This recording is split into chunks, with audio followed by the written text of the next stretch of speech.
All right, hey everybody. Josh McFall here, the CEO at the Huntsville Area Association of Realtors. We're here on another episode of HAAR Talks with my friend Tim Brown. In the first of a week-long series, we're interviewing all the candidates for the upcoming election. Tim, good to see you, man. Good to see you It's good to too, see you in Josh. person instead of being on a square Absolutely. screen, right? It's been a while. So, Tim, for those of you who don't know you, let's get to know who's Tim Brown. Tell us who you are and tell us a little bit about yourself. Okay, I'm Tim Brown, born at Redstone Arsenal, military brat.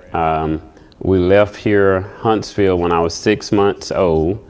Lived in Thailand and in Philippines because my dad served in the armed services.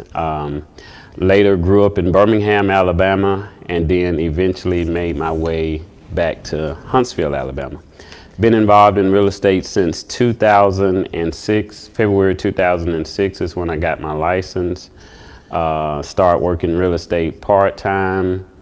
Second year in the business, I think I made $50,000 part-time, and that's when the light bulb went off and said I need to take this a little bit more serious. I hear that. Yeah. How about you got some kids too, right? 2 kids, yes. They probably keep you pretty busy. They keep me How old are busy. your kids now? 10 and 6. 10 I mean, and 10 and 7. 10 and Son 7. just turned 7. Awesome. Well, Tim, I know you've been involved in so many aspects here at HAAR over the many years, from the political advocacy component, from the Realtor Party Committee, what used to be called Government Affairs, and now yes. the Realtor Party Committee, and then as Vice President. So tell me, and tell everybody watching, why did you sign up to get involved with the association?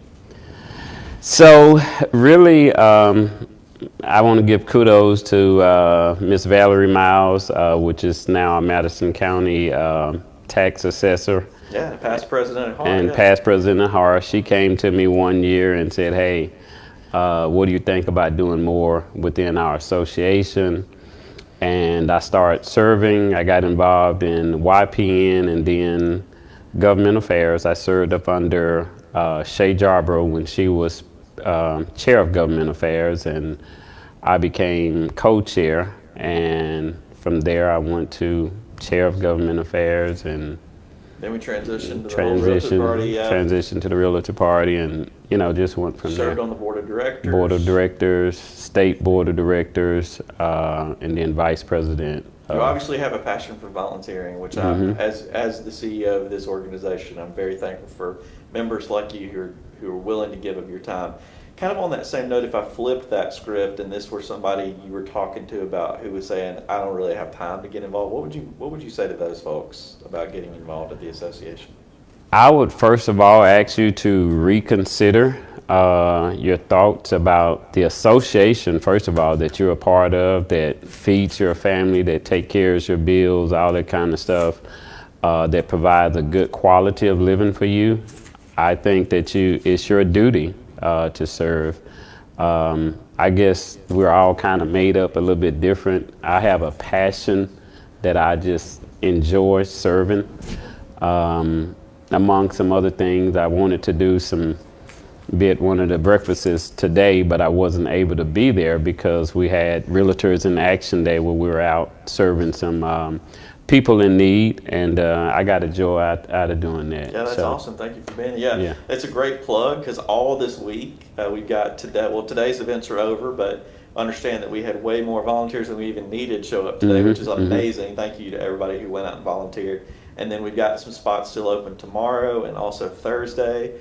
And for everybody who volunteers, one of our local lenders is actually providing lunch on Thursday to everybody. So thank you for being there to serve. Okay. So the industry is changing, obviously, every single day. There's, real estate is on the minds not only of realtors and builders and lenders, but also of the general public. So in your opinion, if you could kind of look out there and take a big view of the industry and of real estate, what do you think is the biggest issue that real estate is facing right now? Supply. Okay. Supply. We're in a low inventory of homes. I was talking to a lender. I forgot what it was, but they're not a local lender. But he was saying they were having the same problem all over the country. It's the supply. That's what they said this morning too at the Housing Solutions Summit you referenced. That it wasn't just a Huntsville problem. Right. It's a national. It's a national problem. getting materials here, getting inventory here. I've gotten involved in flipping, so I understand that aspect as well, that sometimes you order stuff and it's taking weeks or months to get. I'm recently ordered windows and it's 2-month back order on them. So some friends of mine said they're building a house and they said all they want for Christmas is their windows. Is their windows. Literally, I thought that was pretty funny, but it's the truth, right? It's the truth. It's the truth. They're on back order. So it's definitely something that's a priority for HAAR and has been, about the attainability of housing and the availability of housing continues. I think today in the conversation we had at the Housing Summit is a great example of how our community can come together around that and address those issues. So tell me, why did you choose to run for president-elect? So you'd be president-elect in 2022 and then serve as HAAR president in 2023. What made you want to choose to run? Well, I just wanted to offer my service to the association, offer different perspective views. I think a good association will have a diverse group of leaders. We all have different backgrounds in life. We all come from different places, so we think different. And not only that, the people that we serve, it's a diverse group of people. So last year when I served or 2021 when I served as vice president, 2020, I'm sorry about that, we were faced with the pandemic.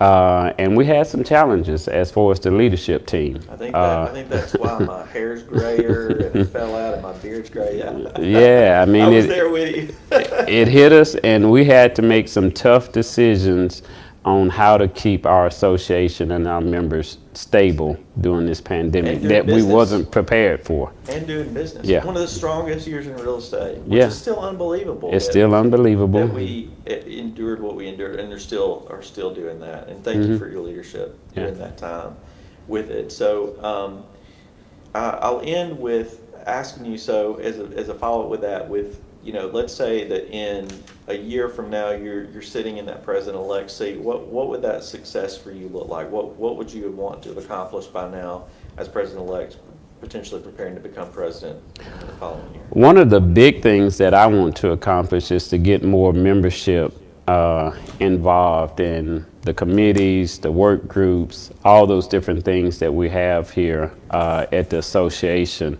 And to, volunteer their time and service. I mean, even if you volunteered 3 hours a month to your association, that could make a huge... Heck, 3 hours a year we would take that.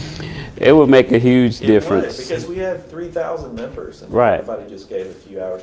This is a great time to plug our engagement profile, which you're familiar with, HAAR.realtor/engage. You don't have to fill out a committee sign-up anymore. Right. It's so easy. You fill it out, and then leaders can call you to get involved. I don't know the last time that someone got called, they said no, right? Right. But it's hard for people to sometimes raise their hand, and the engagement profile allows them to ask you. So you said yes to that. So I said yes. We're very thankful for that. Yes. As well. So as a quick reminder, the election starts this Friday morning at 9 a.m. We receive an email tomorrow with some information on Wednesday, and then the voting credentials on Friday. So make sure that you vote 9 a.m. Friday all the way until 5 p.m. on Monday. The election closes. The voting closes at 5 p.m. Monday, October 4th, and then the winners will be announced on October the 5th with that. So Tim, I'm not going to let you off the hook that easy, right? I have a fast 4 questions for you that I'm going to fire off. We want to know a little fun about Tim. All right, first off, favorite food? Pizza. Pizza, all right. Besides Huntsville, what's your favorite vacation spot? Vacation spot, now if I have a dream vacation that I would like to go to is to Dubai. Dubai, all right. Yeah. That sounds real fun. Yeah, so that's on my bucket list. Favorite movie or TV show? I like Boomerang and I like Ferris Bueller's Day Off. I hope I'm not. Yeah, Ferris Bueller's Day Off. That's a funny one. So if you could have dinner with someone living or dead, anyone living or dead, who would it be? If I could choose 2, Warren Buffett would be one, and then I would like to. I would say Warren Buffett. Warren Buffett, yeah. Yeah, he's a sharp businessman, and I just like soaking up information and learning how I can apply different techniques and so Warren things Buffett, like if you're that. watching this episode of HAAR Talks, Tim Brown wants to have have dinner Yeah. with you. This is your plug. All right, Tim. Thanks for being with Thanks, us today on Josh. the Hard Talks. Good to be Appreciate here. all that you do. Hope you'll join us for the rest of the week. We've got a great lineup of guests all through the rest of the week on Hard Talks, so make sure to join us each day or catch the recording. Tim, thanks for being my guest today. Great to be here, All right. Josh. Look Thanks, forward y'all. to it. See ya. All right.